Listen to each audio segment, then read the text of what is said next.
नमस्कार। 11 जुलाई 2025 दैनिक current affairs आपकी प्रतियोगी परीक्षाओं के लिए हम 11 जुलाई 2025 के सबसे महत्वपूर्ण करंट अफेयर्स पर चर्चा करेंगे, जो आपकी आगामी सरकारी परीक्षाओं जैसे एसएससी, यूपीएससी, नीट और अन्य प्रतियोगी परीक्षाओं के लिए अत्यंत उपयोगी होगी। इस प्रस्तुति में हम प्रत्येक प्रश्न को बहुविकल्पी प्रारूप एमसीक्यू में देखेंगे, फिर उनका सही उत्तर जानेंगे। उसके बाद विस्तृत विवरण, अतिरिक्त सामान्य ज्ञान तथ्य, संबंधित देश या राज्य की जानकारी और एक प्रासंगिक छवि के साथ उसे समझेंगे। यह प्रस्तुति आपको न केवल नवीनतम घटनाओं से अपडेट कर रखेगी, बल्कि उन्हें याद रखने में भी मदद करेगी। तो चलिए शुरू करते हैं। आज का पहला प्रश्न, नामीबिया का सर्वोच्च नागरिक सम्मान हाल ही में किस देश ने पीएम मोदी को अपने सर्वोच्च नागरिक उपाधि order of the most ancient वेल्सपीचीजा मिराविलिस से सम्मानित किया गया है?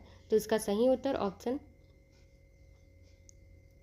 बी, नामीबिया। नामीबिया सरकार ने प्रधानमंत्री नरेंद्र मोदी को अपने देश के सर्वोच्च नागरिक सम्मान order of the most ancient welwitschia mirabilis से सम्मानित किया है। यह सम्मान भारत और नामीबिया के बीच मजबूत होते द्विपक्षीय संबंधों को मान्यता देते हुए प्रदान किया गया है, जो दोनों देशों के बीच बढ़ती मित्रता और सहयोग का प्रतीक है।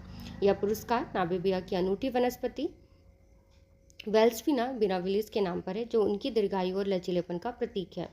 भारत ने नामीबिया की रक्षा, स्वास्थ्य और ऊर्जा क्षेत्र को महत्वपूर्ण सहायता प्रदान की है। यह पुरस्कार प्राप्त करने वाले मोदी पहले भारतीय प्रधानमंत्री बने, जो दोनों देशों के संबंधों में एक ऐतिहासिक मील का पत्थर है। नामीबिया यहाँ की राजधानी विंडहोक, राष्ट्रपति नागोलो मुबा।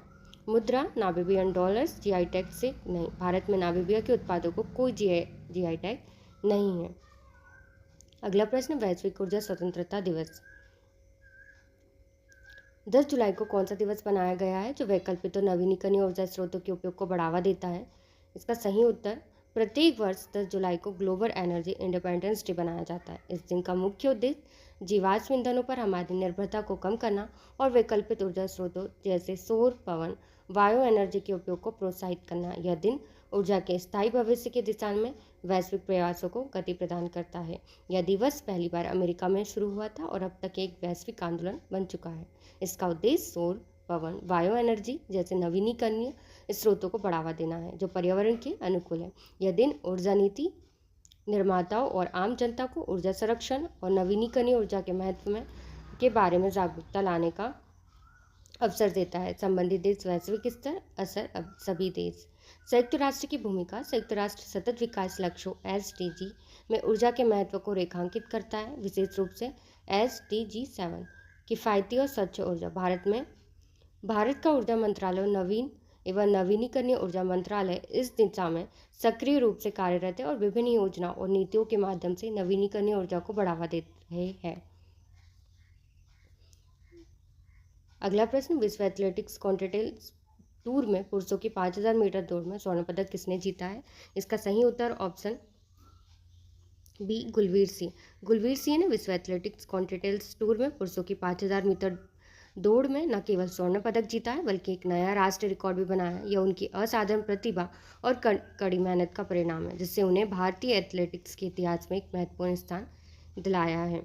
उन्होंने अपने पिछले रिकॉर्ड्स को तोड़ते हुए एक ऐतिहासिक जीत दर्ज की है, जिससे उनकी निरंतर प्रगति और समर्पण स्पष्ट होता है। यह जीत भारत की धावकों की एक नई पीढ़ी का प्रतीक है और एक अंतर्राष्ट्रीय स्तर पर देश का नाम रोशन कर रहे हैं। संबंधित देश भारत, यहाँ की राजधानी नई दिल्ली, प्रधानमंत्री नरेंद्र मोदी, मुद्रा भारतीय रुपये, GI tax Uttar Pradesh, Banarasi sari, chicken कड़ी आदि। गुलवीर से उत्तर प्रदेश से संबंधित है, हालांकि उनका व्यक्तिगत रूप से कोई जीआई टैग नहीं है।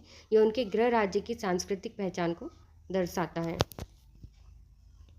अगला प्रश्न, प्रधानमंत्री फसल बीमा योजना के 10 वर्ष। प्रधानमंत्री फसल बीमा योजना के कितने वर्ष पूरे हुए हैं? प्रधानमंत्री फसल बीमा योजना ने हाल ही में अपने सफल संचालन के 10 वर्ष पूरे किए। यह महत्वपूर्ण अवसर को चिन्हित करने के लिए भारतीय कृषि बीमा कंपनी एआईसी ने व्यापार और विकास दूरदर्शिता 2025 UNCDAT रिपोर्ट्स प्रकाशित की, जो योजना के प्रभाव और भविष्य की संभावनाओं पर प्रकाश डालती हैं। इस योजना की शुरुआत 2015 और 2016 में हुई थी, जिसका उद्देश्य है किसानों को प्राकृतिक आपदाओं से होने वाले फसल हानि से वित्तीय सुरक्षा प्रदान करना।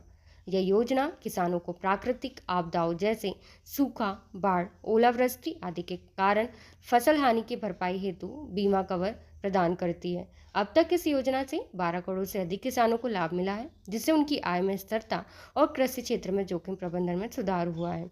संबंधित देश भारत कार्यक्रम की निगरानी कृषि और किसान कल्याण मंत्रालय द्वारा किया जा रहा है, जिसमें भारत सरकार, प्रधानमंत्री नरेंद्र मोदी, कुछ राज्य को जीआई टैग, उदाहरण महाराष्ट्र के अल्फासो आम, पंजाब के बासमती चावल। ये जीआई टैग भारत के कृषि विविधता और विशेष उत्पादकों को दर्शाते हैं, जिससे इस योजना के तहत भी कवर किया जा सकता है। अगला प्रश्न, भारत जापान जामाता तट रक्षक अभ्यास। भारत निम्न में से किस देश के साथ चेन्नई तट पर जामाता तट रक्षक अभ्यास का आयोजन करेगा? भारत और जापान के बीच चेन्नई तट पर जामाता जापान इंडिया मेरी टाइम एक्सरसाइज नाम का एक संयुक्त तटरक्षक अभ्यास का आयोजन किया जाएगा। इस अभ्यास का मुख्य उद्देश्य समुद्री सुरक्षा सहयोग को मजबूत करना, दोनों देशों के तटरक्षकों बलों के बीच अंतर संचालन क्षमता बढ़ाना और समुद्री चुनौतियों का सामना करने के लिए एक समन्वय स्थापित करता है। यह अभ्यास जापान इंडिया मेरीटाइम एक्सरसाइज का एक हिस्सा है, जो दोनों देशों के बीच नियमित रूप से आयोजित होने वाला एक महत्वपूर्ण सैन्य अभ्यास है। इसमें आपदा राहत, खोज बचाव अभियान, समुद्री आतंकवाद विरोध, समुद्री प्रदूषण प्रतिक्रिया और विशेष विभिन्न पहलुओं पर ध्यान केंद्रित किया गया। यह अभ्यास हिंद प्रशांत में शांति और स्थिरता लाने और बनाए रखने में भारत और जापान की प्रतिबद्धता को दर्शाता है। जापान, यहाँ की राजधानी टोक्यो, प्रधानमंत्री फुमियो किशिदा।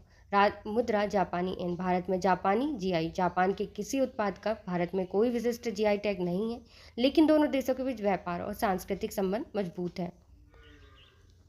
अगला प्रश्न, समुद्री सुरक्षा और आपदा राहत पर भारत मालदीव कार्यशाला। हाल ही में भारत ने किस देश के साथ मिलकर समुद्री सुरक्षा और आपदा राहत पर एक संयुक्त कार्यशाला का आयोजन किया है? इसका सही उत्तर ऑप्शन सी, मालदीव। भारत और मालदीव ने हाल ही में समुद्री सुरक्षा और आपदा राहत पर एक संयुक्त कार्यशाला का आयोजन किया है। इस कार्यशाला का मुख्य उद्देश्य हिंद महासागर में क्षेत्र में समुद्री सहयोग को मजबूत करना, किसी भी आपदा की स्थिति में त्वरित और प्रभावी प्रतिक्रिया के लिए दोनों देशों की नौसेनाओं और आपदा प्रबंधन एजेंसियों के बीच समन्वय बढ़ाना है। यह कार्यशाला भारत की सागर दृष्टिकोण के अंतर्गत आयोजित हुई है, जो हिंद महासागर क्षेत्र के सभी के लिए सुरक्षा और विकास सुनिश्चित करने के लिए केंद्रित है। इसमें समुद्री लूटपाट पर मुकाबला करने, मानवीय सहायता और आपदा राहत संचालन, समुद्री प्रदूषण नियंत्रण जैसे महत्वपूर्ण पहलुओं पर गहन चर्चा की गई है।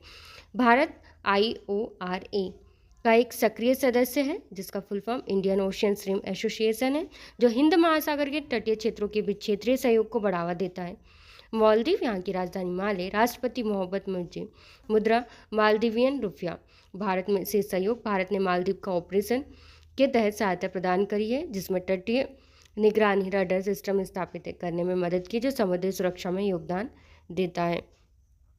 अगला प्रश्न, इसरो और शुक्रयान। हाल ही में अपने शुक्रयान 1 में मिशन के लिए किस देश के साथ सहयोग की घोषणा की गई है? तो उसका सही उत्तर ऑप्शन बी, फ्रांस। इसरो और फ्रांस की अंतरिक्ष एजेंसी इन्होंने जो शुक्र ग्रह के वायुमंडल और सतह का अध्ययन करेगा, जो इसरो का पहला शुक्र ग्रह मिशन होगा।